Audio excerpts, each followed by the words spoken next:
I mean, the man doesn't feel pressure, but if one did, this would be a pressure cooker coming up. It's a big game on Sunday, the Super Bowl. And Al Michaels joins us. Al, how are you?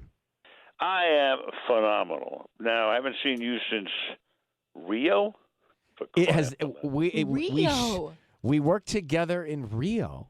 Wow. And yeah, we shared some fun times in Rio. We had some great times in Rio, and then you dumped me.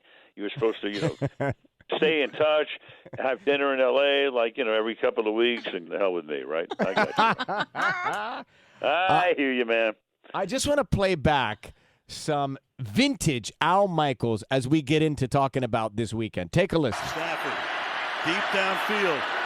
He's got Kupp. He's got to get out of bounds. Stafford, deep downfield. He's got Kupp again. He's at the 10. He spikes it there, and Matt Gay will come in and try to win the game. Matt Gay boots it through. And the Rams, by the hair of their skinny teeth, Al, wind up winning it. 3 games so far, a walk-off field goal. Yes. There's Al Michaels in action. You do get that excited, don't you? I do. I mixed metaphors there, too, by the hair of their skinny teeth, whatever the hell that was, right? I got 14 different things going on at one time. No, that was a fabulous game. That was tremendous. And, the Rams had a 24-point lead. Yeah, it was just unbelievable. Came from behind. All those games, the last 6 games, the 4 in the divisional, the 2 championship games last week have all been great. So I'm just praying we can get a lucky 7th this coming Sunday. So Al Michaels with us. He will be calling the game on Sunday. What have you learned about the week's preparation and what's on everybody's mind? It's a great matchup. I mean, the Rams were built to play in this game on this day because they went all in. They got Matthew Stafford. They made a big trade. They got Von Miller, picked up OBJ, got Eric Weddle out of retirement. So the Rams, along the way, were built to play in this game. They've gotten there. The Bengals, I think, captivated everybody around the country. They win their first game against Las Vegas, and then the second game against Tennessee. Dramatic game, even though Burrow gets sacked 9 times, they still won it.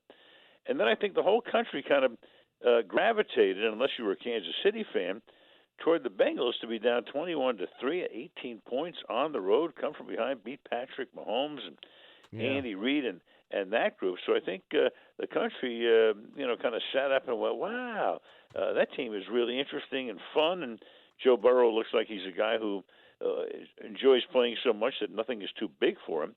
Mm-hmm. So I'm looking forward to a hell of a game on Sunday. Well, Al, let's be honest. I know what you're looking forward to, not having to fly to a city to call the game. You know me. But you know what? I'll tell you something.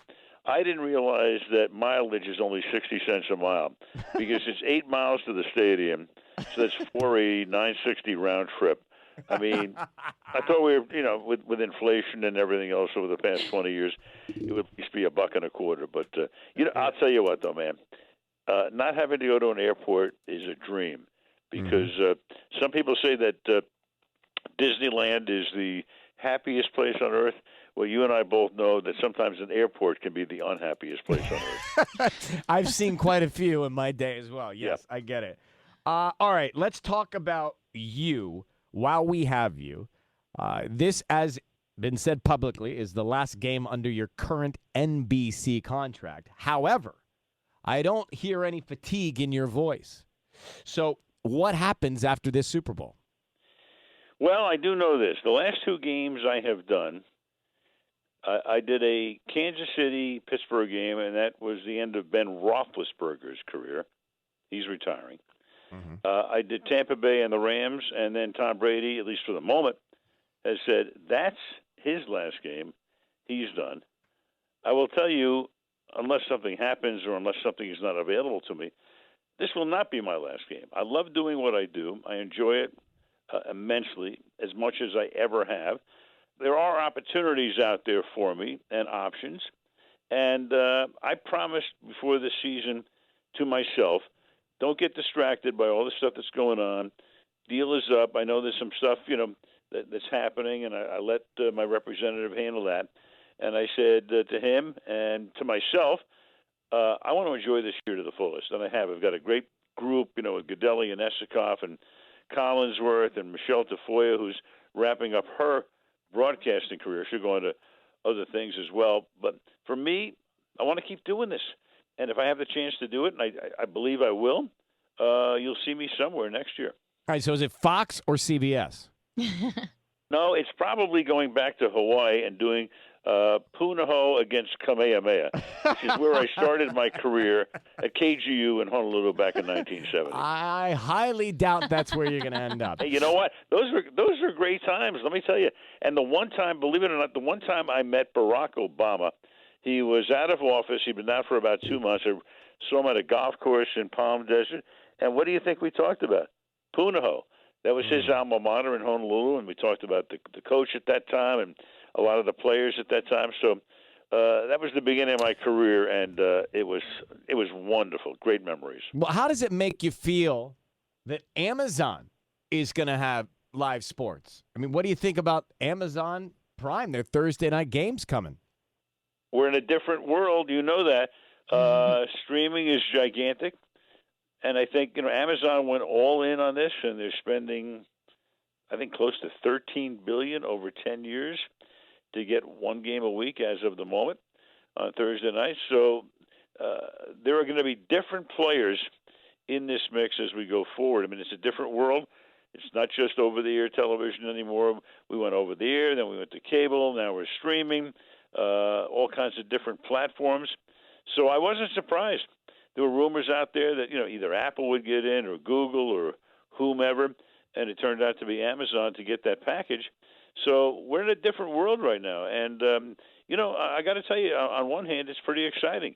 You don't know what's going to happen. It's kind of a bit of a new frontier, and I'm as curious as anybody to see how it turns out. Sounds like you know an awful lot about Amazon, though, Al. Well, I got a truck right outside my house right now delivering some T-shirts and sweatshirts. All right, before we let you go, Al Michaels with us. You can check him out, NBC this weekend for the Super Bowl. I think I remember this. You don't eat vegetables, right? You know it. Now, we were down there in Rio, right? Yeah. And I had them replate a whole bunch of stuff. Yeah, he was moaning about the fact that it came with a side of greens. I mean, you've never seen Al Michaels. Not only greens, mushrooms, beets, carrots. Everybody thinks it has to be. I mean, Ryan, there were like 9 different colors. If that baby comes out of the ground, get it off that plate. Yeah. You know what people say? Farm to table. I'm farm to dumpster. I've never forgotten that moment. It was a lot of fun. Well, listen, good luck this weekend. I would love to rekindle our date sometime near where you live. I think we know the spot. Sure. And I look forward to seeing you this weekend, buddy. Thanks for coming on. My pleasure, my man. Stay well. All right, Alvin. See you, buddy. Bye-bye.